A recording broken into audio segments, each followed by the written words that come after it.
ఇతరులకు చెప్పుకుంటారు కదా.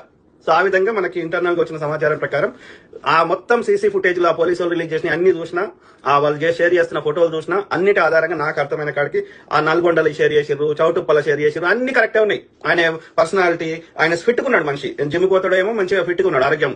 కానీ విజయవాడ దాకా కరెక్ట్ ఉంది మొత్తం లెక్క. హెడ్ లైట్ ఒకటి మాత్రం లేదు, స్టార్టింగ్ నుంచి లేదు. అది ఎందుకు పోయిందో తెలియదు కానీ మొత్తం మీద అయితే హెడ్ లైట్ లేదు, స్టార్టింగ్ నుంచి లేదు, హైదరాబాద్ నుంచి లేదు.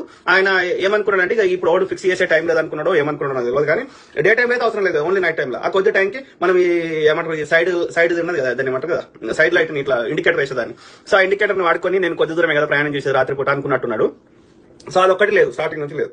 విజయవాడ దాకా లెక్క కరెక్ట్ ఉంది, మనకు అన్ని అంత మంచిగా ఉంది. విజయవాడ నుంచి మొత్తం తేడా అయిపోయింది. విజయవాడ నుంచి మొత్తం అదంతా కల్పితం. ఆ సీసీ ఫుటేజ్లు, ఆ కొవ్వూరు, ఆ గేటు, అదంతా పెద్దగా ఉన్నాడు పర్సనాలిటీ, అని బరువు ఉంది. ఓకే, సో అదే ప్రవీణ్ బ్రదర్ కాదు. సో కాబట్టి నాకు ఇంటర్నల్ గా అంత ప్రాముఖ్యం ఉన్న వ్యక్తులు తెలియజేసిన ముచ్చట ఏంటి అంటే, విజయవాడలో కిడ్నాప్ చేశారు బ్రదర్ని. కిడ్నాప్ చేసి 7 అటాక్ చేశారట.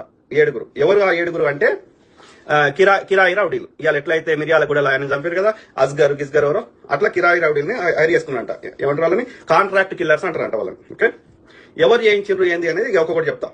ఓకే, సో అందులో అయితే ఆ బైక్ ని తీసుకున్నది ఆ 7 ఒకటి తీసుకున్నాడంట. అర్థమైందా?